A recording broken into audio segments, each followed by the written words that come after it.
This is an interview with Dante Anzolini. It's November 19th, 2007. I'm Forrest Larson in the MIT Lewis Music Library.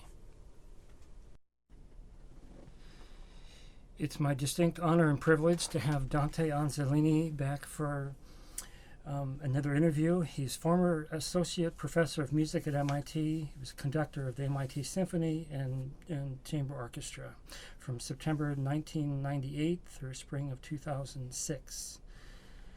And you are now music director of the Teatro Argentino in La Plata, Argentina, and principal guest conductor of the Linz Theater in Linz, Austria. Thank you so much for coming. No, thank you. In the last interview, we had talked about the music of Charles Ives. I had a few more questions. Mm-hmm. We could talk all day about it. Today, Ives is considered by some to represent something essentially American. Mm-hmm. Yet he considered nationalistic music as lacking in depth and substance. His ideal, even when using local folk tunes, was to strive for something he would have thought as universal. Do you want to talk about that? You come from, a culture that's obviously, not American, but yet you have a real affinity for his music. Oh yeah. As I mentioned in the last interview, I think I got to know his music in my first years as adolescent. I don't remember whether it was 13 or 14 or something. I told you that I had this couple of books that I was reading, and one it was the Joseph Mackley's. Kind of like a long definition on several biographies, and I read about Ives, and I happened to have fantastic teachers who were very interested in the avant-garde music. I mean, even considering the fact that the guy had written music in 1910 that was so avant-garde, and we were already in 1970s, but still there are some data that I got from these people, and I then wanted to know more about him, and I got the Concord Sonata, tried to practice, and I got the Fourth Symphony, phenomenal LP, and it opened my brain. I mean, it was such a phenomenal exposure to something that I didn't even know about. Referring to national music, it sounds funny because me as a foreigner relationship to this culture, when I first heard his music and I saw that the music was using so many folk elements that came from something completely foreign to me, in a funny way I was comparing some of these procedures. It's a very elliptical thing, or even metaphorical, to what I heard from the use of Bartok, and I was relating weirdly the two different currents without even understanding what was going on. But it's one of the ways of distorting a collage things. If one thing, and then to be the application of the dances in, say, music for strings, percussion, and celesta, is a completely different path. Ergo, when I learned about his writings, essays for the sonata, right? When I saw his ideology, when I read and I tried to understand in my young age, I was 14 or 15, what was behind, I did see that there completely no relationship between the nationalistic procedures and what he was doing. Although for me, many things that I heard in his music was the ideal Americana that I was so curious to see beyond the black and white TV and things that were referring to a culture that I didn't really understand or didn't really know. I mean, I as much as I love history and I read a lot and geography, and it was a funny system in Argentina by which in the years of high school we were more, I think that we were much more informed than today kids here about the geography in this country. It was something funny being born in some weird place in the world, you always look at the centers as the main, resources of your culture, even though that they don't have anything to do with anything. I found myself much more knowledgeable about American music as I was my first semester at Yale than many of my American peers. Mm-hmm. Which is a funny thing. I mean, some people didn't even know, never heard the Concord Sonata, and I wanted to shoot myself. Say, how come you're American? You didn't hear this music? I mean, okay, Copland, yes, fine, yes, many things, yes, but the so-called experimentalism, no idea. The so-called, this guy that was not known in 1957. I mean, when he got the Pulitzer. And then we are 1987, 88, and they didn't know. Yeah. And nationalistic. To give you some idea, referring to your question, even though it might sound funny to you, I always saw the reference, and when he was talking, the reference to the national music, even though he wasn't, of course, he wasn't advertising the hymns, right. But for me as a foreigner, I saw much of the ideal world of chaotic confusion and at the same time energy, raw energy that you can hear in that music, and you are so bound to. I mean, that phenomenal explosion of energy, and I always thought of the parallel between that music and the incredible force that this country and this society had when it was creating itself. It was creating its own culture, its own tradition, its own, factories, its own power. And I think it does reflect that much more than other music that is supposed to be American. But for me, the quintessential America is ingrained in that weird combination of crazy music. Like you see the 114 songs, and you see this beautiful tonal naivete at the same time with the most crazy clusters. Yeah. I mean, and that gives you the whole panorama of what this beautiful chaos. Mm-hmm. Anyway, I don't know if I. That's So, just to follow up on that, you don't, as a conductor or as a performer, mm-hmm. you don't need to know mm-hmm. the names of the tunes that he quotes in order to understand the music, right? You don't need to know. You need to know the hymn, what the original hymns, the fiddle tunes. In all honesty, I always did my work even though I couldn't relate to them as you can relate to them. I mean, I understood some of the hymns when I was playing myself in New Haven, in the church. Mm-hmm. I understood those hymns then, but before that, 15 years before, 10 years before, I was looking for the names, and it was hard for me. Yeah. It was hard because I don't know if you don't need them. I mean, I would say, I always I search for that information, even though I might not understand. The truth is, as I said, you get, for instance, the name of one hymn that it was in the second moment of the fourth, okay?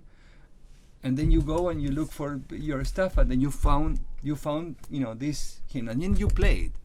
But it doesn't have the same resonance on your brain or your heart until you get to the New England church, and then you have to play that in New Haven. Yeah. And then you see the connotations of the words, the connotation of the tradition, the way people react to that, and then when you have that experience, you feel much richer and able to conduct the piece. Yes, you might be right. You don't need it, but I don't know. I'm not sure. I just didn't think you needed to know that. He hoped that it was universal. Yes, I appreciate that. I don't know. I have this mentality of trying to look for all these sources, all possible sources to feed myself. It's such a different world. Yeah. Anyway, you were going to say? One last question about Ives. It's hard to limit the questions. There's a quote of Ives. He says, "Unity is too generally conceived of or too easily accepted as analogous to form, and as analogous to custom and custom to habit." That's great. And lots of scholars have been misled by some of his quotes like that, thinking that he had no concept of form. No way. As a conductor who really spends time really getting to the bottom of a piece and understanding its form, how does Ives' unorthodox form? What kind of challenges does that present to you? Is it something different? Yeah. I mean, it presents the simple, enormous challenge that you can many times you won't be able to identify this content into some kind of like funny little scheme that you will not be able many times to identify the development of whatever, in the German tradition, what is supposed to be the main street for making music, and which is kind of funny, so limiting. Many times with Ives you will have to create yourself a scheme for you to put the music through your veins and through your brain, which is an enormous amount of energy and work, because again, when you go to some other musics, you can even look to the transparent way, to put this theme, this other, the confrontation, but with Ives it's never so easy. And I think that is one of the many ways to show his incredible richness. I don't even coincide in 1% of what critics might have said about the lack of form or not. I mean, the fact that someone is creating himself new envelopes for his own music is not a negative thing at all. It's just the contrary. It's someone who is going out of the norm. And how much do we know about the biggest genius in history, say Bach, Beethoven, where at the moment when we see some phenomenal piece that stayed there in the repertoire for centuries, how much our usual schools, conservatory culture, how much did they teach us about the phenomenal amount of contradictions between those phenomenal works of art and the supposed to be clear scheme, supposed to be form. Many times that we hear those genial works of art, they are based on the exceptions to the rule, not to the rule. And one should recognize that in Ives, in so many phenomenal aspects of it really poses an enormous difficulty in you trying to conceivably make sense of supposed to be disparate elements, chaotic contradictions, difficulties in relating, themes that are supposed to go together with different tempi, and things that you are supposed to see how this stream of the score is one thing and this other is a different one. To what extent you can do the schizophrenic exercise of having everything there and being able to help people playing them is hard. It's incredibly hard. But again, it opened my ears to such an extent that it will never be enough for me to say thank you. It will be some things that you can repeat until you die every minute, but it will never be enough how much the guy did for our culture, how much you receive from this incredible universe of things, this chaos, the implied organization of something new. Yes, it's hard. Believe me that it's hard. It's really hard, but I cannot wait to do it again. I mean, the fourth, for instance, Yeah. I cannot wait to do something, have the opportunity that someone gives me the possibility of choosing, that repertoire, and that I'm able to do it with the orchestra. That's a hard one. But anyway, yeah. Wow. So moving on, you were somewhat unusual as an orchestral conductor in that you have a deep affinity for post-romantic and modernist music, and not just 18th and 19th century. Mm-hmm. Can you talk about having this kind of orientation in today's world of orchestral music as a conductor? Oh, yeah. How I can answer that. I can speak hours about that. I know you could.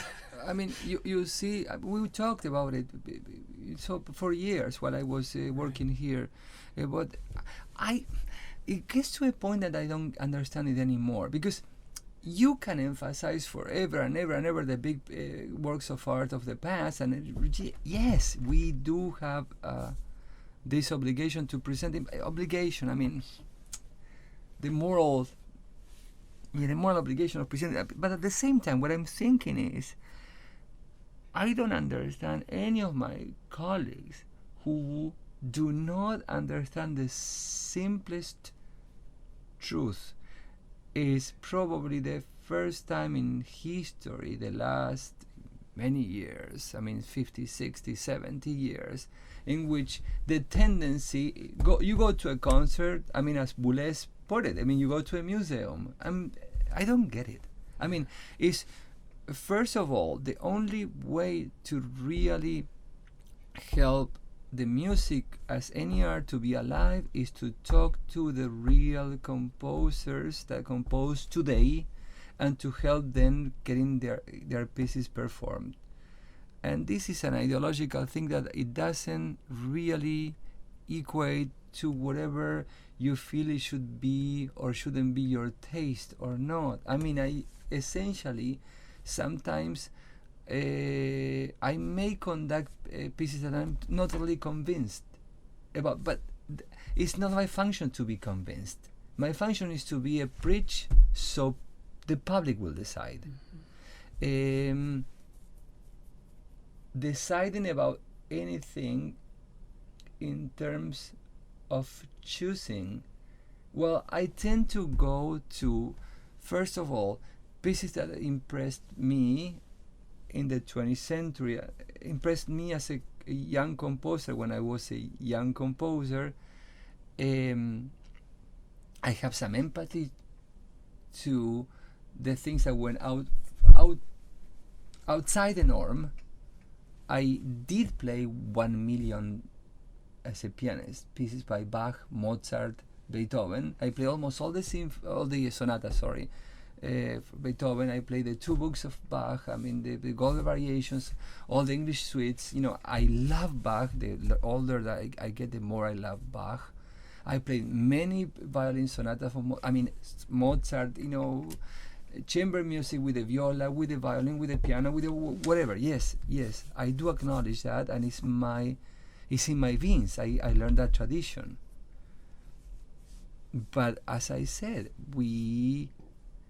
besides my particular taste on things that impressed me when I was adolescent, I always thought, since I decided to be a conductor, being that bridge implies helping people to get their music known, helping those pieces to be known, and helping the music as an art, to be renewed.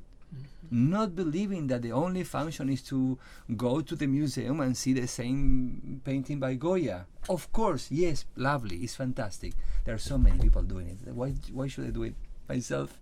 They will hear 1 million Beethovens. They most probably won't hear a single Ives.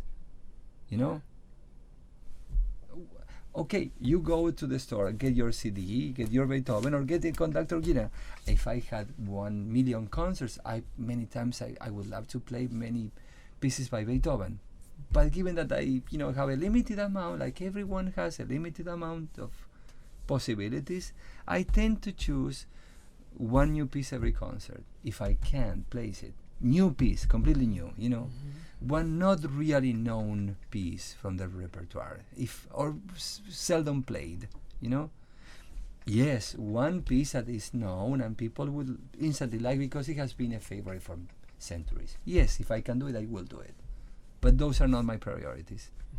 My priorities are to be a bridge.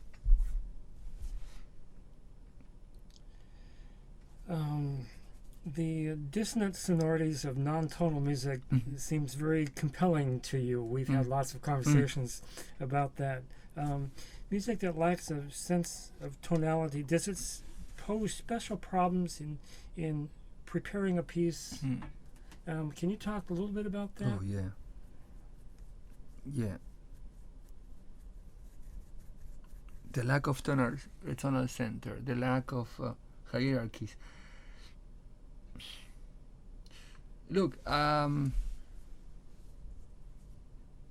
essentially, many times I'm going from the simplest thing to the most complex one. Essentially, I got to understand that I never thought it would be the case when I started studying conducting, but I met so many people that do my profession and they don't have perfect pitch. That for me always was an impossibility. I mean, I wouldn't even dream of becoming a conductor without that thing. I mean, essentially, sometimes I think that people, when they open a score, they cannot listen to that, and that's impossible. You have to be able to listen. Otherwise, how can you? Anyway, I mean, it's a long conversation going towards the skills that you have to have as a conductor. I think that one of the first reasons why people don't do that is that they cannot hear it, and the fact that they cannot hear it is just a complete negation of the possibility of being a conductor. Period. For me, it's taxative. It's like it's like that. Sorry, I won't discuss it, and it's a little bit of a stark idea about conducting, but I won't change now. I'm too old. The difficulty, the simplest way to define, the lack of that repertoire is that. But there are some other things that one should consider. And as I mentioned to you, my ambivalence about some of the musics that we are considering, say Schoenberg, say Webern. I'm not touching. I'm not touching the Ives things because Ives poses other types of questions, and other difficulties, and other ways of seeing music. For instance, for many years I had my doubts about how to approach a Schoenberg piece because I never really agreed with the fact that all lines are equal and all the sounds are equal and all the hierarchies are destroyed, because in my way in my feelings the biggest contradiction to such a statement is that to what extent we human beings in this culture we hear the bass as same as the melody, as same as the inner voices.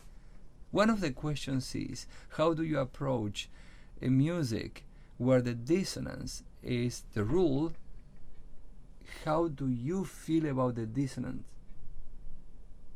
in the bass line, the dissonance in the top melody, the dissonance in all the inner voices, the chord dissonance, the succession of dissonances? How does your brain or your heart make an order?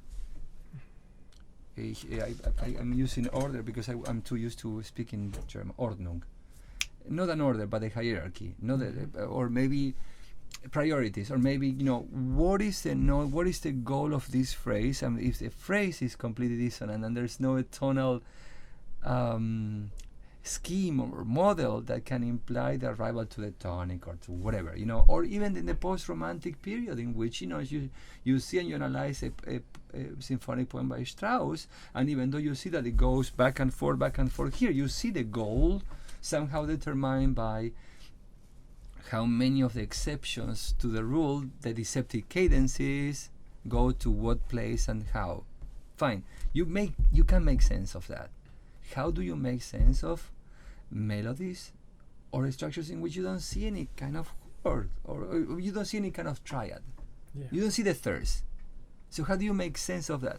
And then the difficulty in that is, I'm always asking myself questions about, for instance, the shadows of the bass lines. If the bass lines I'm studying and I'm conducting are completely dissonant, do they imply in me some certain kind of ghost of the past, of the tonal past? Am I understanding that as completely independent music from the past? Am I feeling, what should I transmit? Am I feeling that this line related to the melody has any kind of dependency? Am I thinking that the combinations of dissonant melodies or voices, when I hear the supposed to be clusters or not, or they might be completely abnormal, quotation marks, chords in the context of triads. Do they mimic the triads? No, maybe not. Am I mimicking a normal development of a tonal melody or tonal structure by acknowledging these big arcs and arriving to certain places in which I hear that there are some sense of arrival? If the sense of arrival to those atonal dissonant structures exist, if that exists, how do I make sense of that in the traditional way, if I need to be traditional? How do I make sense of the arrivals if they are not implied by cadences that are known in the system? How come that I feel that, and how can I express that feeling to a student or to a professional musician? Because many times they play, I was conducting the Ligeti concerto, now the piano concerto, a month ago or something, with the Bruckner Orchestra. It's the Bruckner Orchestra. It's a orchestra with a phenomenal tradition, great players. I can swear to God, I can tell you, and it's not detrimental to their abilities. No one had a clue, a musical clue. They study the notes, they practice them, and it was a funny situation in which, in the most atonal, complete chaotic thing, people were asking me for why I was conducting in 6 if the implications were 4, and I said, well, if you look at the score, you will see that this is going to be better for you, proper technique of playing. Just talking about simple gesture thing. Every time that I was conducting, I remember the moment in which it was kind of like a transcription of a crazy free jazz let's go to hell together and let's enjoy it. And it was fun, it was great, but the chordal structure, when you understood that, had implications of lines that people did not get. And many times you had to underline those things that are not only your theory, is when you study note by note, you will see that, and how the guy implied with his crescendos the point of arrival. And people don't see it because they cannot hear the other voices. They will go crazy. At certain point, he writes for the in special positions for the horn. So he says in the score, this sound is gonna be too high. It's gonna be sharp. Let it go, play it, and don't worry. So there are an entire line of the horn in the third moment in which you see a succession of not only dissonances, but things that with your perfect pitch you will hear that they are either sharp or too low. And then you have to let it happen and relate that melody, because it's supposed to be the Hauptstimme, the main in that particular area, no, the main melody. How can you relate that to all the dissonant chords that go back and forth? Again, I feel attached to the idea of exploring in that direction, maybe because I started as a composer, maybe because that music touches me, maybe because, I don't know, those exceptions make that little salt of beautiful thing that you have to go after. Maybe because it's not fully explained what's going on with the organization of those sounds.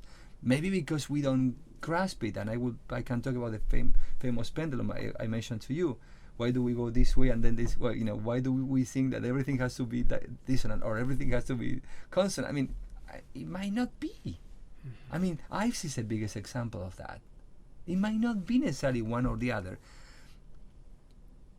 direction. It might be all of them, all directions.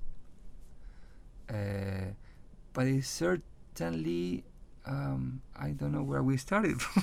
we started. I mean, yes, I feel this attachment to explore new things, and if they don't follow the norm, well, better, Right. Just briefly, just touching back to what we were talking about a little earlier, you found tonal tendencies in Schoenberg's 12-tone music, such as the Variations for Orchestra, Opus 31, which you had arranged for solo piano and was recently published. Anything you want to mention more about that particular piece? I know there's a lot to talk about. I will try to resume in few words, because there's so much to. I see. When I did this study, in which I study every single note of the piece and try to put it in some way that you can play almost 90% of the notes with your two hands, and it was an enormous work. I saw so many contradictions between the confessed or supposed to be independence of the voices, or the lack of hierarchies, and those refer to the ghosts that I explained to you once.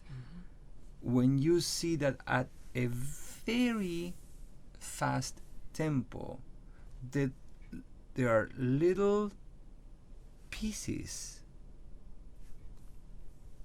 little circles of tonal implications or tonal voicings, I mean parallel sixths and thirds, that isolated will give you an idea of a D major in the middle of this long measure, quotation marks. This measure is gonna go by in, I don't know, 3 seconds.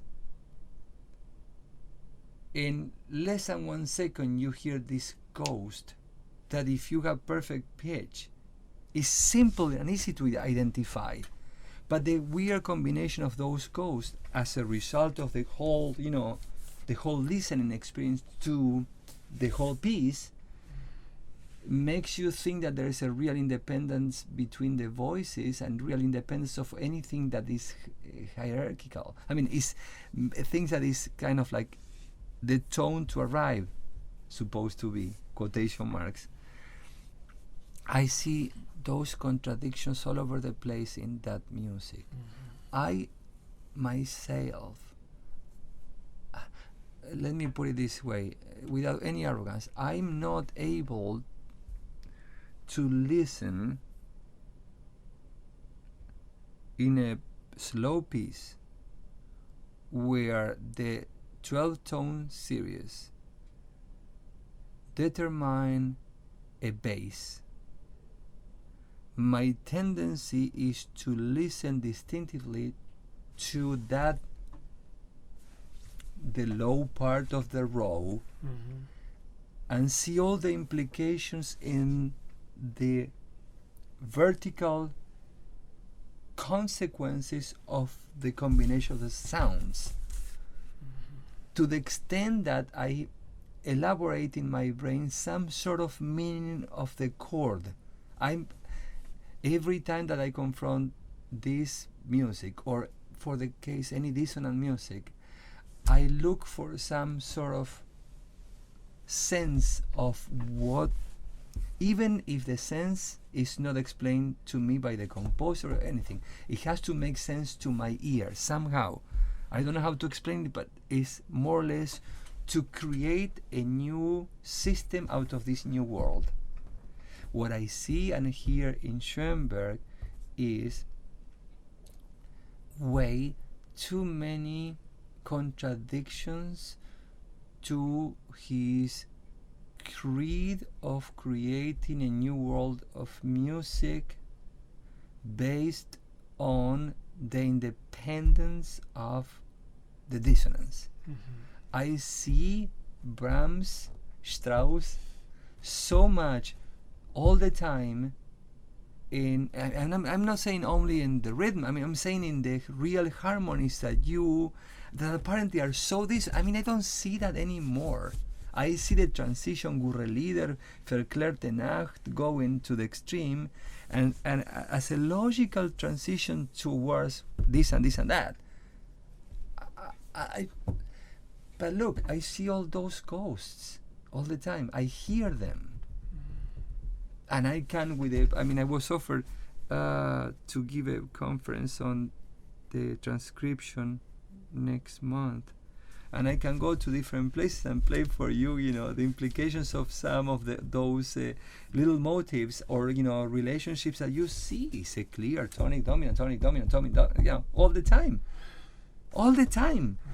But at such a fast speed and in such a combination of sounds that unless you have perfect pitch, it's very difficult to hear. Wow. You've worked a fair amount with the composer Philip Glass. You've conducted works such as the Symphony No. 5, and next spring you've been engaged as the music director for a production of the opera Satyagraha with the Metropolitan Opera in April 2008. You've shared with me over the years some of your thoughts about Philip Glass's music and minimalism. Do you want to talk about some of that? For the record, it's a very interesting thing. I mean, is whoever hears this part of the conversation in the future will also probably be able to understand how conflicting sometimes the ideas about art, or as human being, also about as being a human being close, for instance, to Philip. Nowadays that I know him very well, and I have some empathy, very interesting empathy as a person. When I first heard his music, I was probably 15 or 14. My instant reaction was, I can understand that. My instant reaction was, as I was studying the music of Ives, the music of Schoenberg, the music of Weber, I said, what is this? Boulez.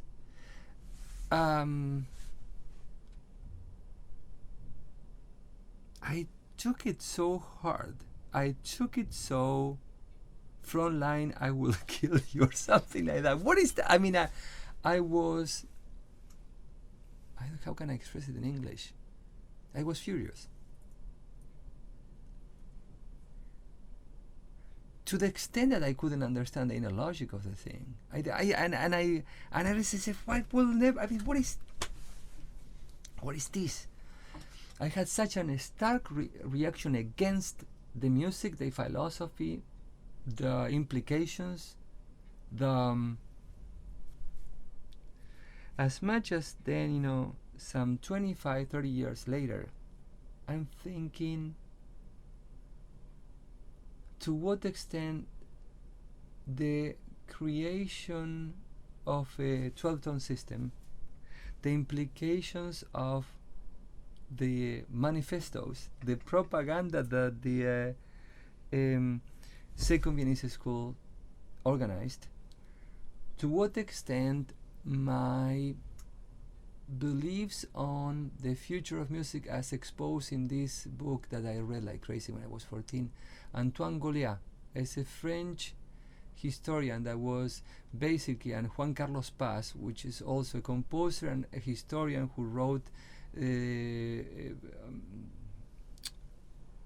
translation would be the music of our times, and all these people that were kind of like the Darmstadt implication of what the future of music was. Mm-hmm. How much of my strong reaction against Philip's music was based on my beliefs, and my beliefs, how much of those beliefs were based on what I was reading about what music was supposed to be. How much of that implied the negative feelings I had about composing, and that actually quit when I was 21. Myself being in kind of like a dead-end activity that I didn't know how to support. Myself going crazy, and my fear of going crazy, to go to a madhouse. Mm-hmm. How much of, and then relating to, nowadays I'm gonna do my debut in the Met with this music. How difficult for me is to explain the enormous ambivalence of the pendulum going back and forth, and now my coming to terms to, I was studying 2 days ago, I was studying the music, his music. I was studying the opera. Say, how the hell I can make sense of these repetitions? I mean, in terms of, I have to meet him tomorrow. And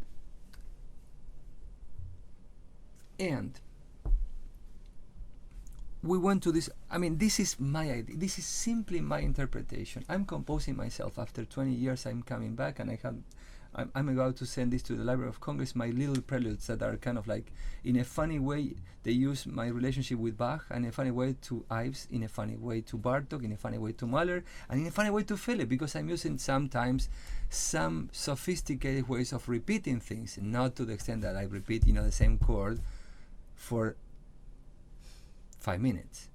I don't do that.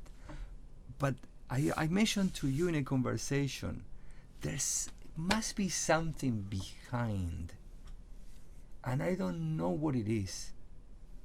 I wish I did. I don't know.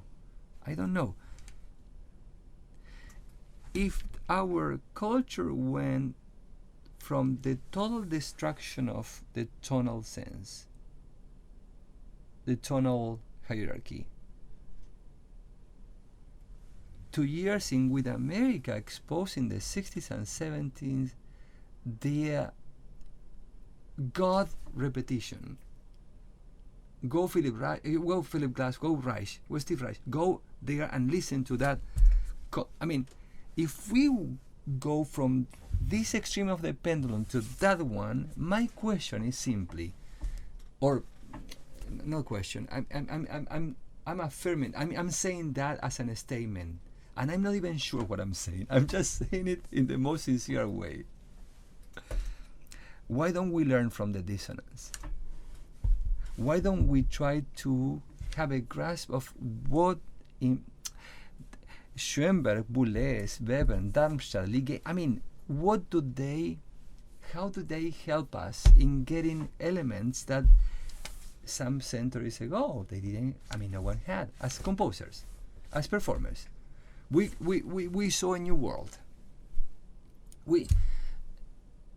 No one ever thought of, the famous simple quotation marks again transposition of two bands clashing in the, some meters from you as an observer and listener, and then I did it.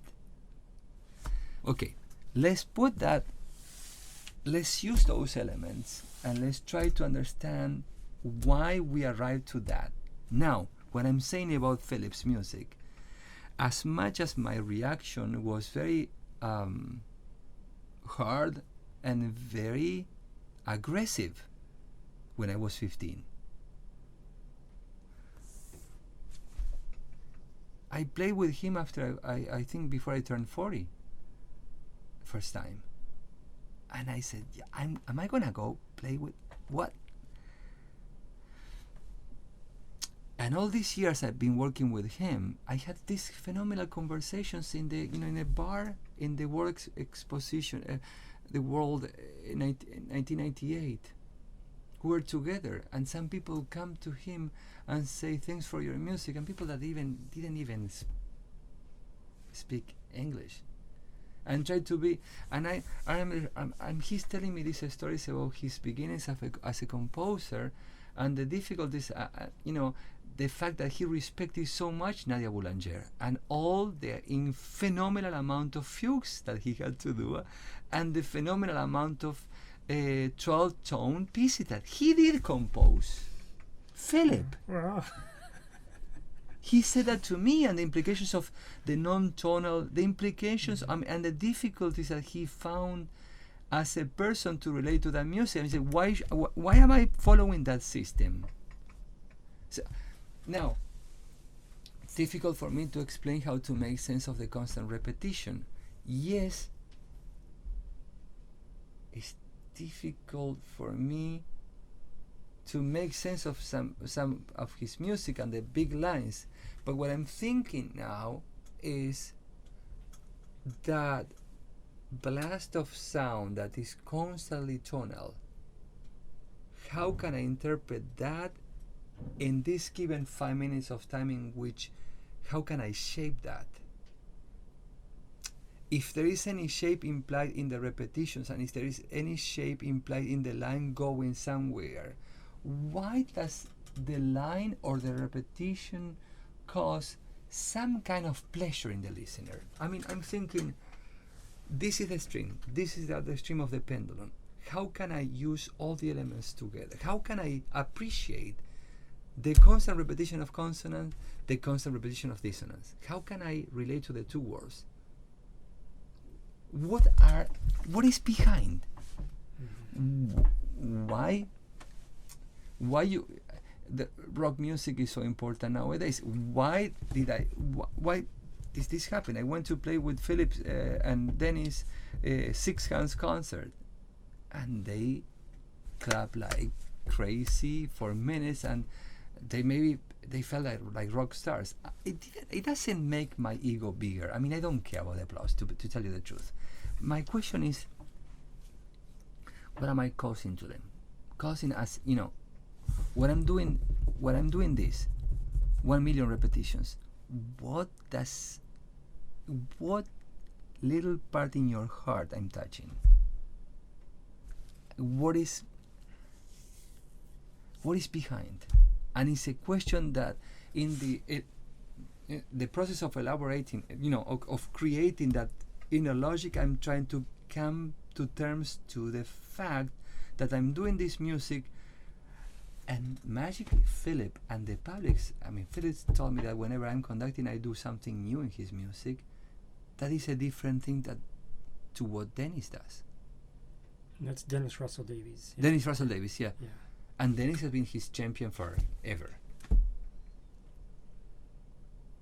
Yes, I have 1 million contradictions in conducting this music, in going to see Schoenberg and conducting Schoenberg and seeing all the tonal implications, and not getting and acknowledging that this guy and the propaganda, the manifestos, killed my life as a composer. And Evan Ziporin told me many things about his own feelings, and the guys my age who went through that Darmstadt, Stockhausen, 70s, 80s, but luckily he's American, like you. And you guys had another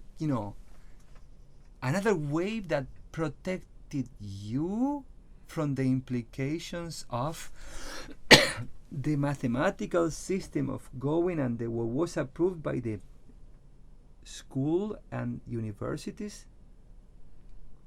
Go and do the math and you have a piece. Yeah.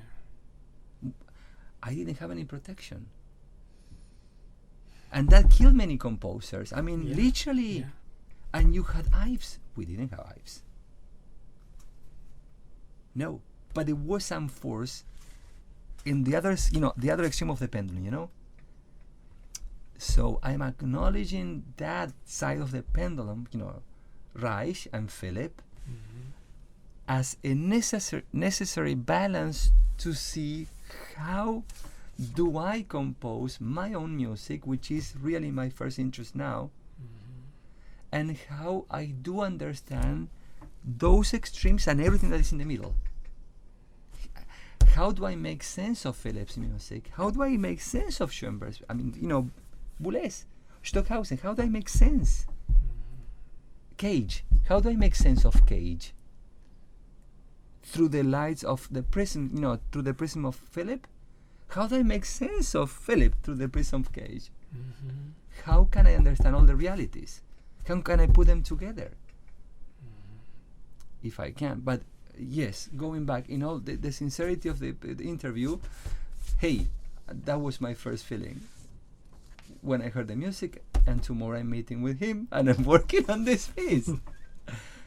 And it will take me hours and hours to go on, and going further in the implications of the third act of the end of Satyagraha. How can I make sense of that? I mean, I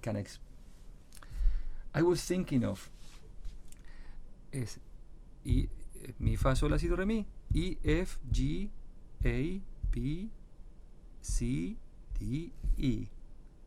La, da, da, da, dee, da. I'm singing in the wrong key, but dee, da, da, da, dee, da, da, da, implied with an A minor constant harmony. Nothing, and this is the last 10 minutes of the piece. Dee, da, da, da, dee, da, da, da, in 3. After that thing, you go to a 4/4 that you conduct in 2 for the implications of the the 8 notes. Then 4 and 4. I was thinking to give some variety. Then he constructs a cadence with 3 chords going to A minor. After that 3/4 filling, 2 times. And then after that he does a kind of postlude of that phrase, 4 measures of 4/4, where the instruments, where the woodwinds go the simplest. I think that 6, 7 first. I mean F major, G major, A minor cadence. F, G, A, basta. So how do I make sense? I was thinking of some weird things. For instance, the woodwinds play structures of chords.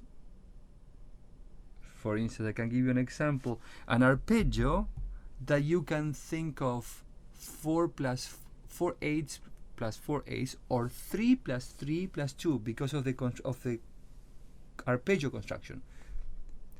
3 8 notes as an arpeggio, 3 8 notes as an arpeggio, and 2 8 notes as a finish of the structure. Then I was thinking I can do variations of the phrasing, so every time I can the same thing, people can see the same light through a different prism.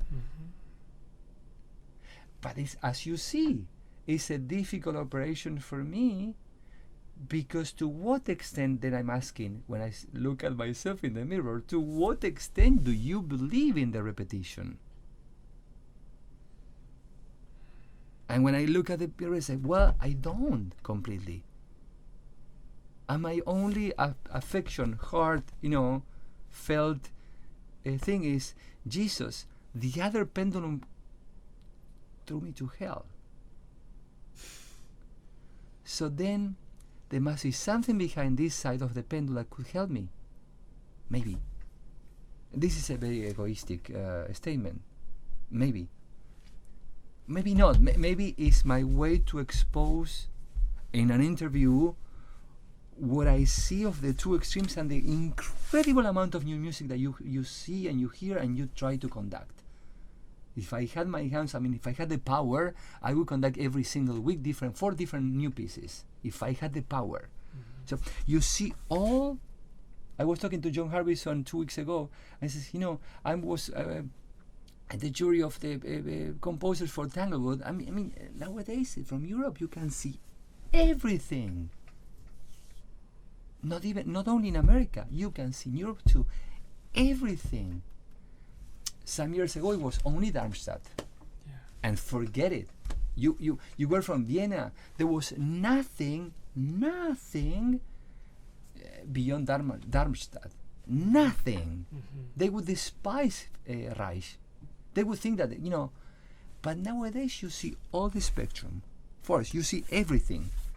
Then that moves me more and more to try to understand the extremes of the pendulum. More and more. Because I will confront myself with everything. Anyway, I'm sorry, I went. No, that's just great. So moving on, when you came to MIT in September 1998, what were your main goals as professor of music and as conductor of the MIT Symphony Orchestra? How did you see that when you came? You mean as a work or as a person, as a... Well, as a professor, they gave me the job. Right. You were professor of music and you were conductor of the orchestra. Well, 2 or 3 things.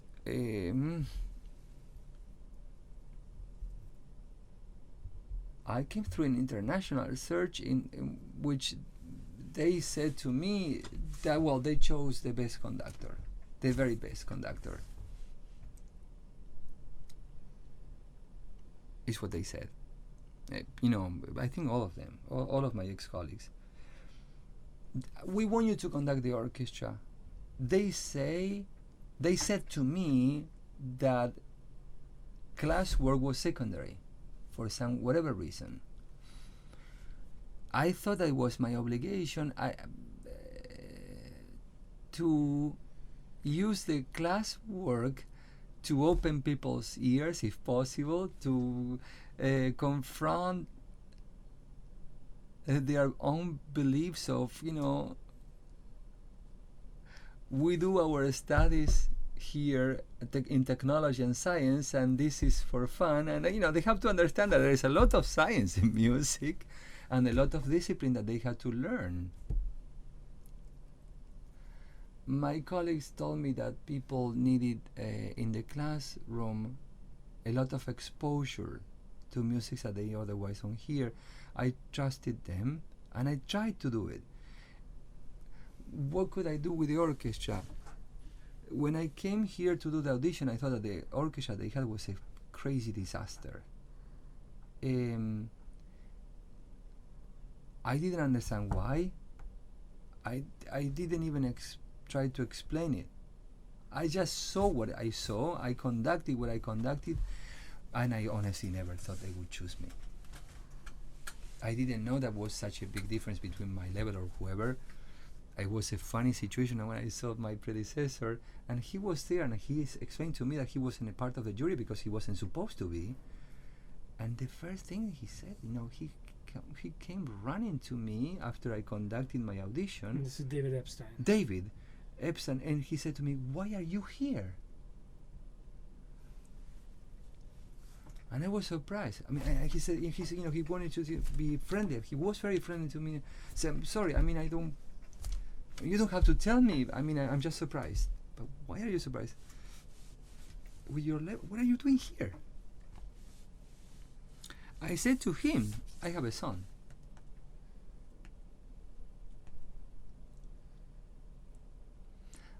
In a very egoistic way, I look for a security that I didn't have. In a very egoistic way, I thought I had a nice city that I always told me. I didn't. I was in Boston. I had been in Boston for a couple of days, but I never got. And MIT meant to me a great guy that I had met many years ago, John Harbison, implied to me MIT as a big institution, known in the world, and confronting with people. My former colleagues were telling me that the students were fantastic. Well, my goals. I saw that. I heard that when I was conducting. I got the position. I came here and I tried to do the very best orchestra you can create anywhere, and I didn't care about the big disasters I heard when I went to the first rehearsal. I didn't care. I mean, I saw 2 or 3 interesting things. That the IQ of my students was really high, and it was a pleasure to go to rehearsal and never receive a stupid question.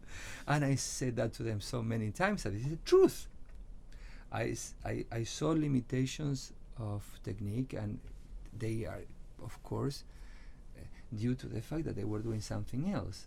I was really thankful to all of them that they came to the rehearsal because they chose to be there, and even though half asleep, dead, they would come and they would do their best.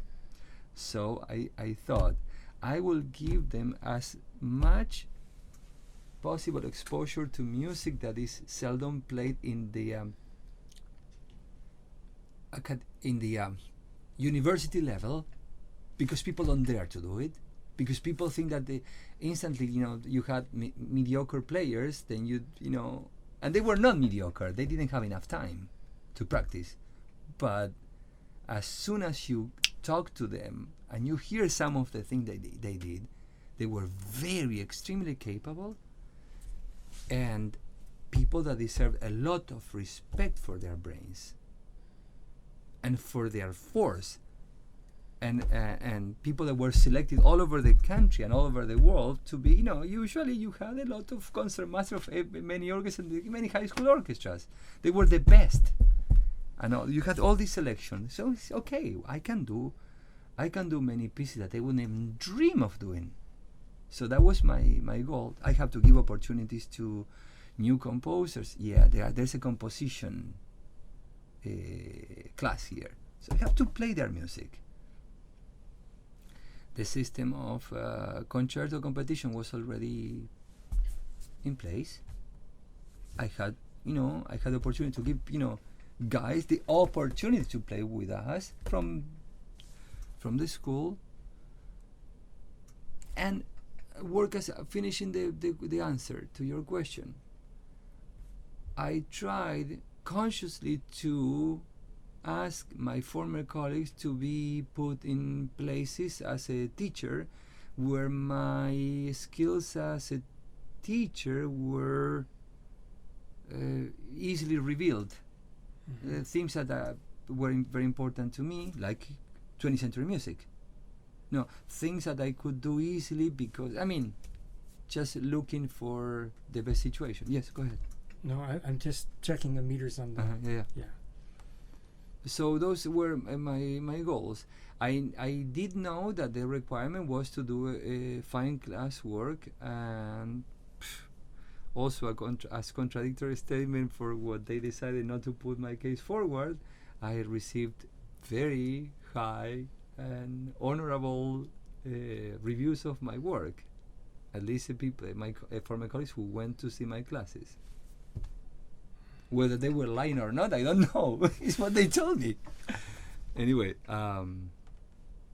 and as what I accomplished with the orchestra, the documents are there. I won't talk about it. Go ahead.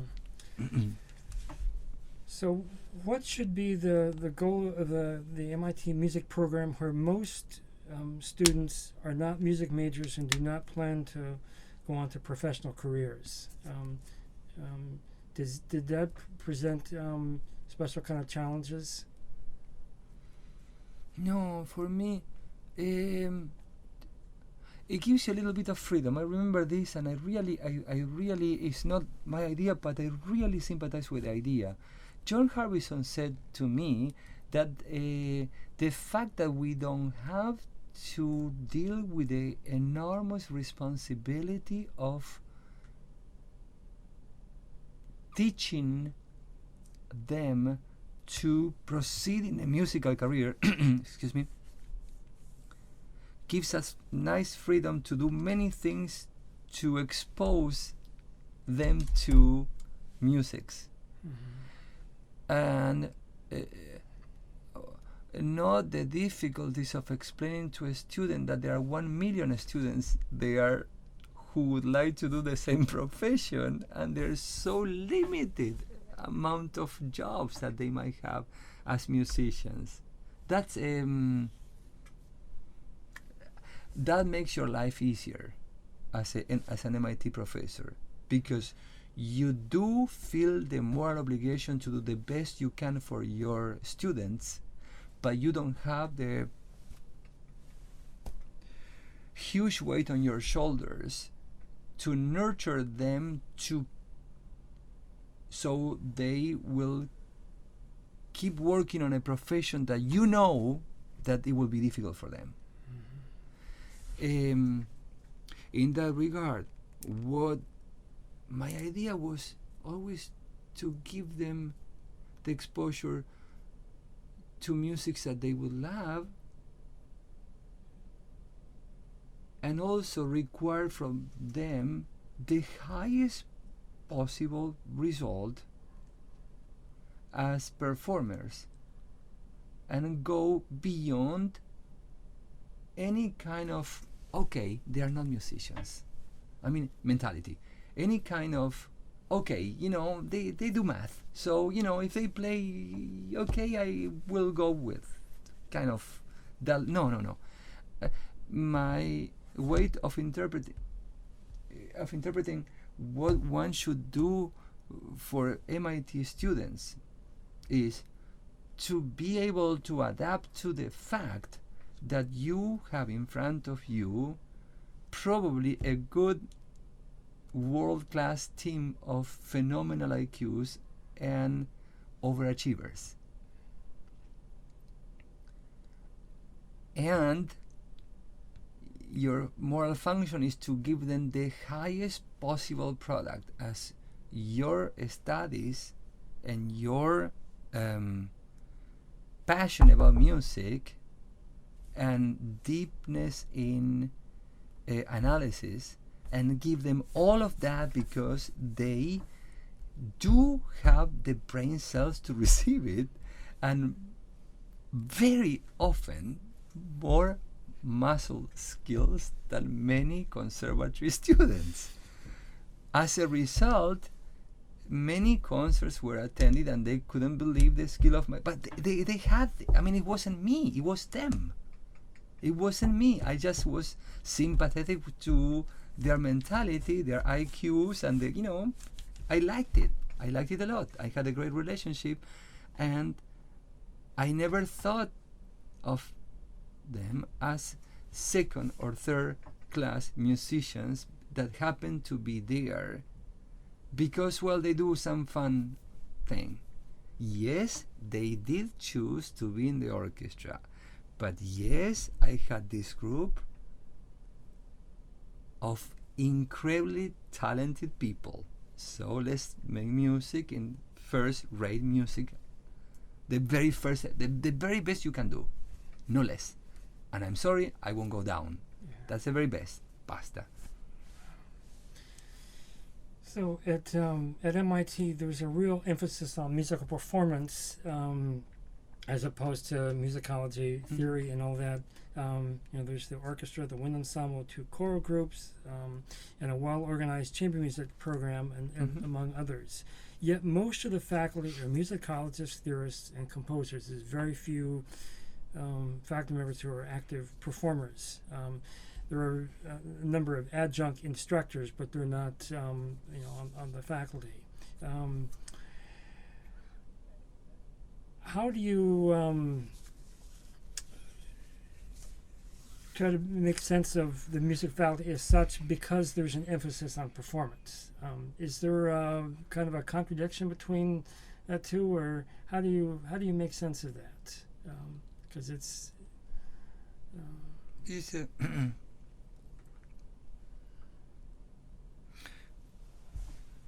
there is a real intention, at least in this particular moment of history, at MIT for the 8 years that I happen to have a job. There's a real clear intention of the so-called historians of musicologists to conceivably have the power on many decisions,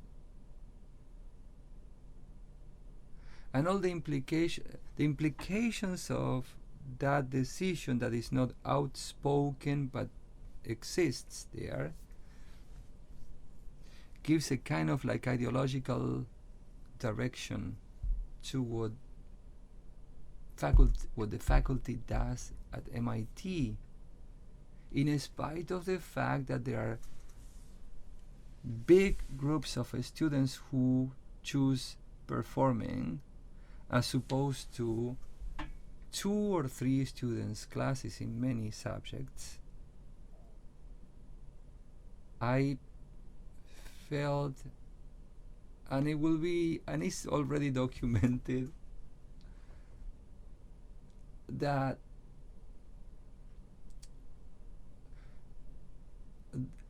people that nowadays have the power in this particular faculty see their function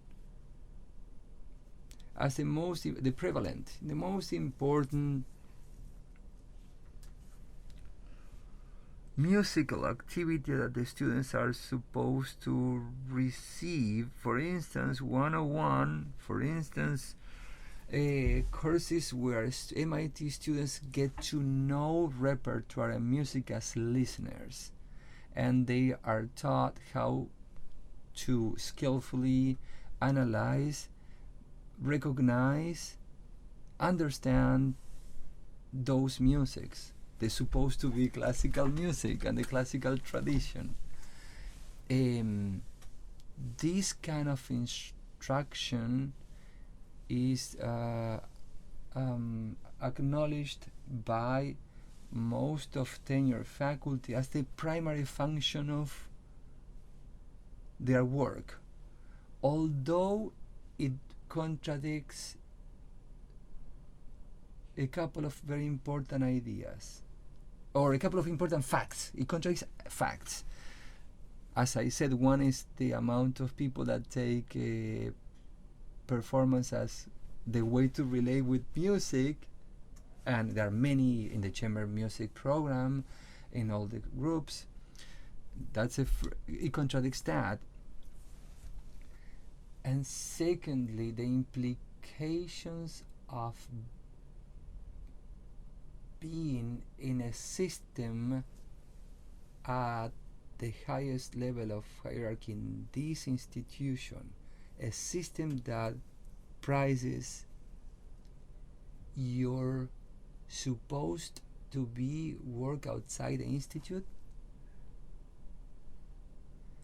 gives you a very limited time to devote yourself to your students. The overpopulation of instructors who depend on those historians and musicologists' decisions to give the primary instruction to the students, the overpopulation is due to the fact that someone in the highest level is supposed to do a lot of work outside of the institute, because the institute will claim their fame and use it as a nice and welcomed propaganda for what do we have as an institution, but it blatantly contradicts your moral function as a professor. Mm-hmm. This have been exposed in some, and implied in some conversation with my colleagues, also determine my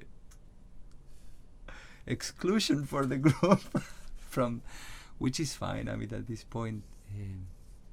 But as I hope it answers partly, in part, your question. Mm-hmm. Mm-hmm. Not just at MIT, but other research institutions, there are questions of how to apply academic standards and values to faculty who are not scholars but are performers. And some institutions actually don't give faculty status to performance instructors. And so the question is, well, there's lots of questions involved, implied with that, but specifically, how can success be measured for performance faculty against traditional academic benchmarks when some of those benchmarks don't easily address Equate to or address yeah. It's a complicated one. MIT has the experience of having now 3 tenured professors who are performers in some ways. Well, obviously Marcus as a viola player, but also John Harbison as a conductor or player, and Evan Ziporin not only being a composer, like John, but also as a player. It was explained to me that the equation is, publishing in the academia world equation, to performances in important places, or just occupy resumes or form a chain of important events as a performer to be comparable to people that do research in some other areas of knowledge.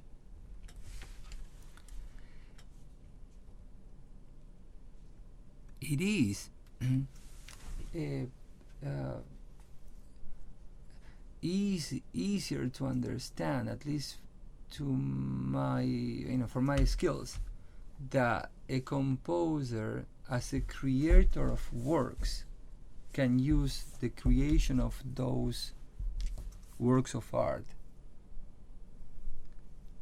or the implications of being a creator, as a possible comparable product to guys who write interesting theories about physics. I mean, just to put it in the most simple way. Right. For a performer, it will be hard to equate those because mainly the performance is a one-time event, and then to what extent you can qualify for a very important event or a very mediocre event or a very minimal event. One of the reasons that was exposed to me in the 20 minutes conversation I had,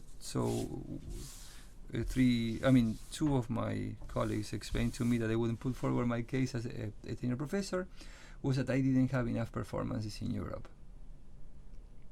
or in an important place or something. Obviously, now that all this time went by, and I'm so much putting my energy in working in things that are my new projects, I can simply smile at the fact that it would be interesting and probably fair to invent a system by which there is accountability on statements, on such statements. I mean, that someone can openly say the reasons why such and such performance cannot equate to such and such written theory on physics. I do understand the difficulty. I do see the implications of how can a group, a small group, and really not the big top importance at MIT, being MIT what it is, introduce such a theme to the big council of MIT. I do see the difficulty,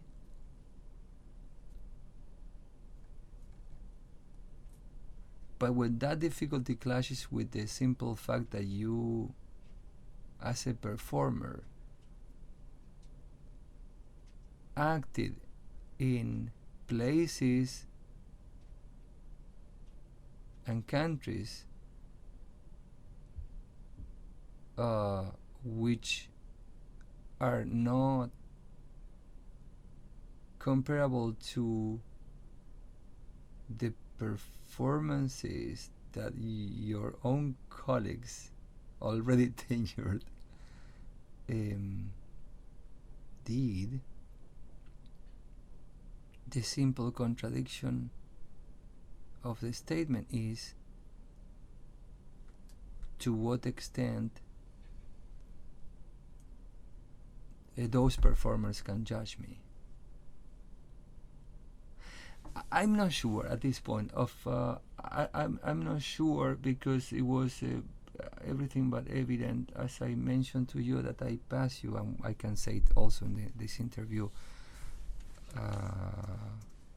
some documents on my communications to the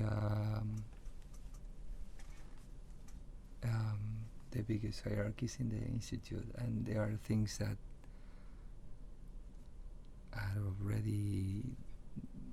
I've heard. They told me, I mean, that many people ask themselves how come the decision was made, and the saddest truth is that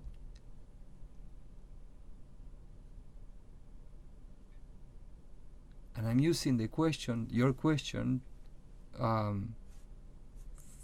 for explaining the statements that were said to me, if the same reasons as a performer myself, the reasons that my two former colleagues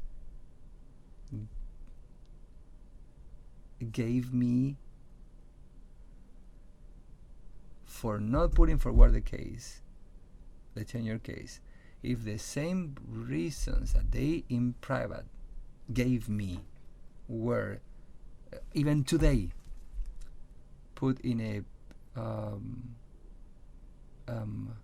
public information for people who do not even know why, I wasn't given that privilege. I highly doubt that there will be less than 70 or 80% of the readers of those statements who at least wouldn't laugh, because it's such a stretch of the imagination that I was that the reasons I was given were even logic. Well, anyway, but I going back, it's difficult to equate that. I do understand. The point is, if you, as a performer, did things, performed as in very important, considered supposed to be important institutions in the world, the only difficulty I see is that maybe your colleagues wouldn't do it. They didn't do it. Then, how could you compare to them or something? I mean, it's kind of like a funny labyrinth for me at this point when I think about the reasons I was given. And I do acknowledge, first of all, the difficulty in comparing the two different worlds, theory, and I do acknowledge that. And I do acknowledge a second thing that is very important.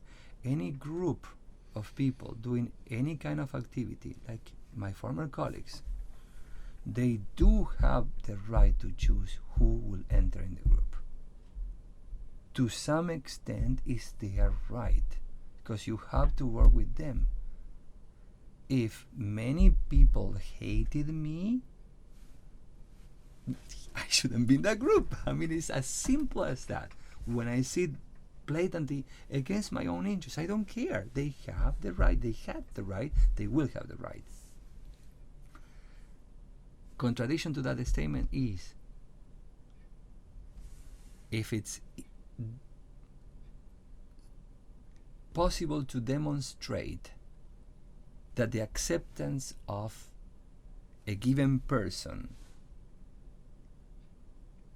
will be only determined by taste of saying I like it or I don't like him, and that's detrimental to the function of that person as a teacher, and I'm using teacher with capital letters, as your function, as a moral function, you as a teacher of youth, you as a teacher, you as a real guide to your students, and the decision made by this group, which has all the right to say no to you or yes to you, but that's a big contradiction in terms with your function and results,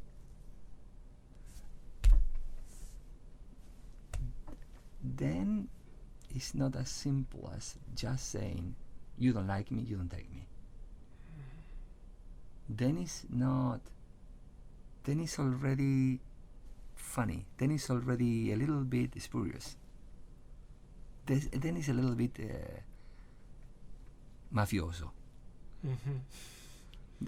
And then when you learn that in the big council the same actors that told you something said something different, and your own former colleagues in other areas tell you that the reasons given were completely opposite the ones that they gave you in a small little room, and the accountability does not exist, then for the future, if someone is listening to this interview, for the future it will be important to do a nice review on how people are accepted as tenure professors or not. It would be important to discuss it. I'm not saying by any means that I deserved it, or I do deserve it now, and I will deserve. I'm not saying that. That doesn't, for me, is history, and I'm very happy that I'm doing very well.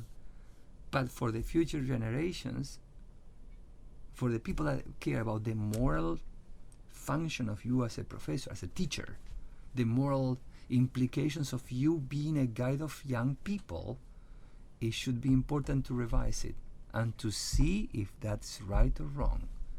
That it goes beyond, I'm in this nice little boys club and we like you or we don't like you, and then you go, you leave, or you stay with us because we are nice and we play soccer together. That's very tribal. Obviously, I do acknowledge again, there's a group. If they don't like you, ciao. Then, I'm giving you the other side of the story, because maybe the problem is if we don't like you and you are such and such and such, maybe the problem is not you, it's probably them. But, history as much, and this is an important element, and it's very nice that you are doing it. History will judge. In my particular case, I'm happy because it already did. I think that only for the last year it already did. It's 2007. My contract expired 1.5 years ago. History will say. Yeah.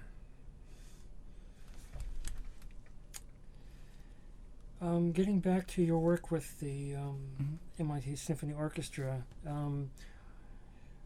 when you came, there was a big emphasis on post-romantic repertoire, which is a real change for the orchestra. How was this initially accepted by the musicians and your faculty colleagues? No, for the students. The students were the ones that were in the ensemble before I came. For them was somewhat a shock. For some of them, but not many. For most of them, I do remember very vividly. There was a nice fresh air of, oh, so we can play that. Kind of like, oh, we never thought we would play it.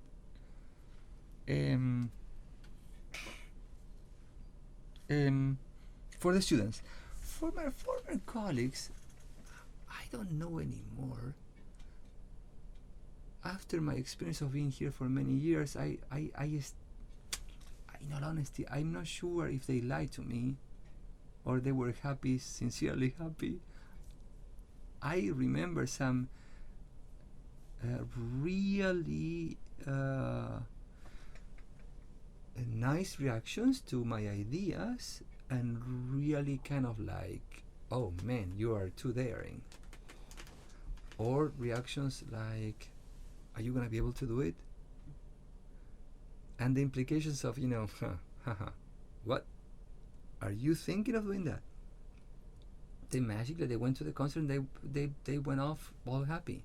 But extremely, to the extent that, every single time that we have, faculty meeting, they were doing all these big statements on how beautiful and how fantastic that I came here, whatever. At this point, I don't know. Answering the question, yes, they were very happy. Mm-hmm. But then I cannot equate that to the 2006 decision. No one can get it. So I don't know. They were raving about, the piece that that we both love. But I remember, Charles Ives Ford. It was, God, when I think about it, that this orchestra was able to play, we played it well. Yeah. We played it well. My colleagues couldn't believe it. They were so in the stars. They were like raving about the performance, the concert, the ideology, the da. But then, Forrest, if you ask me about what, yes, they were happy, but then how can you explain then? Anyway. Can you talk a little bit about the challenges of building and developing the orchestra to where you took it? That's a huge subject. No.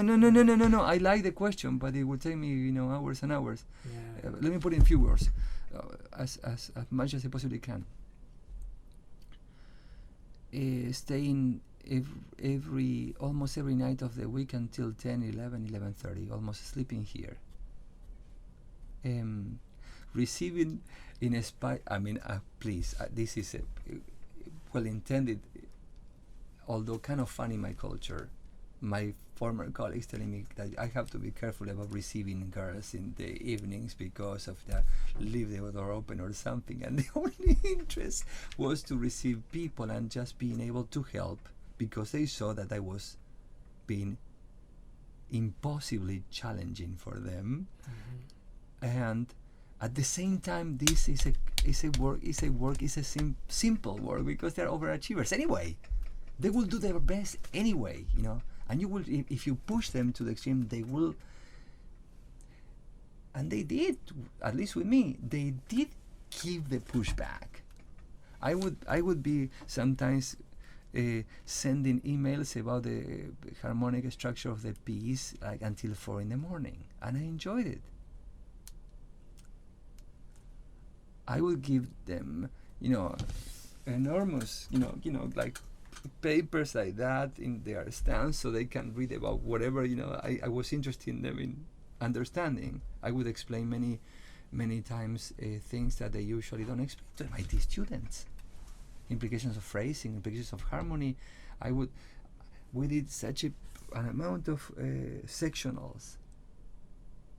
But mainly the point is not only the artistic or musical work, is that they had to have the feeling and the conviction that you will be always there for them. And I was, to the extent that my friends, Claudia, my wife, always said that I devoted so much time of the week, of the month, of the year to them, that it was really hard to understand how did I care with that amount of time and energy for a college orchestra. The truth. What can you say? Do you need to go? Yeah, in some minutes, but Okay. we can. Well, there's obviously lots of things to talk about. Why don't you briefly talk about your current work? You're director of the Teatro Argentino in La Plata, in Argentina, and your work at the Linz Theater in Linz, Austria. In Teatro Argentina, I'm the equivalent to the GMD, General Music Director, in a German city. I mean, which is, I mean, I'm the chief conductor of the orchestra, but also I have many decisions. I have to make many decisions about the general program of the theater this concert season, which I conduct some 5 or 6 concerts per year, whereas the concert is like 10 or 11 concerts as a And there's series. symphonic concerts as Symphonic. opposed to, and then there's opera as well. Symphonic concerts, I do conduct 1 or 2 operas per year. I do conduct 1 ballet per year, among all things, and I do work on the personnel and things, competitions, auditions, inviting people to conduct, inviting people to play. In the Stadttheater in Linz, I'm the principal guest, so that implies that they offer me usually one of the biggest productions a year. I mean, they just offer me for next year Ballo in Maschera, or I do a ballet like now I'm doing Coppelia, and there's a very close relationship with the personnel of the orchestra. This based on a history of tours and concerts that we did in many places, and also implies a certain particular say in some of the artistic decisions that are taken in the theater as such, and also implies that I conduct sometimes concerts or tours with them. What's the relationship with the theater with the Bruckner Orchestra? Are they kind of related ensembles? Mm-hmm.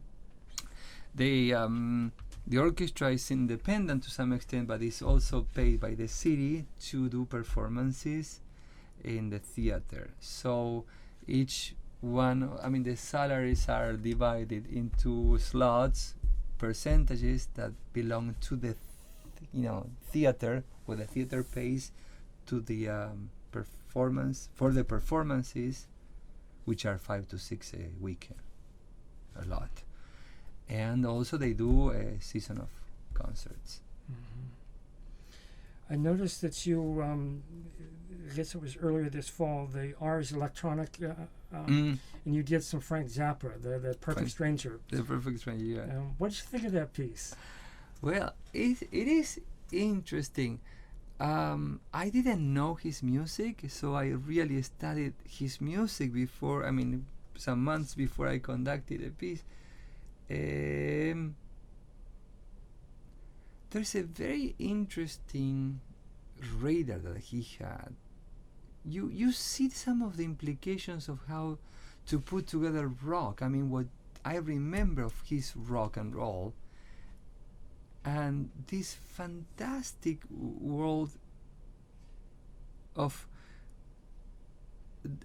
dissonances in a organized way for the orchestra. My difficulties with the piece were essentially, ensemble-wise, balance. And the balance due to the fact that the pieces were originally composed for the Ensemble Intercontemporain, conducted by Boulez. Mm-hmm. And it was hard for me to create a good balance when you have sometimes 2 different groups with an axis in the middle, like departing from your podium. The orchestra divided in 2 big groups, each one of which had, for instance, 3 cellos, 3 violas, 2 violins in this left side of your podium, playing with 3 trumpets, 2 horns, 2 flutes, 2 oboes, bassoons. So the number relationship was kind of funny. The strings as opposed to the winds. So that's what I saw, that it surely worked much better in a recording session. In the real life performance, it poses real problems of balance, real problems of how to complement these two worlds, and then a huge section of percussion, of course. Yeah. But it was interesting. Okay. So I want to thank you very, very much for this. This was just so tremendous to have you back. Thank you again. No, thank you. Thanks a lot.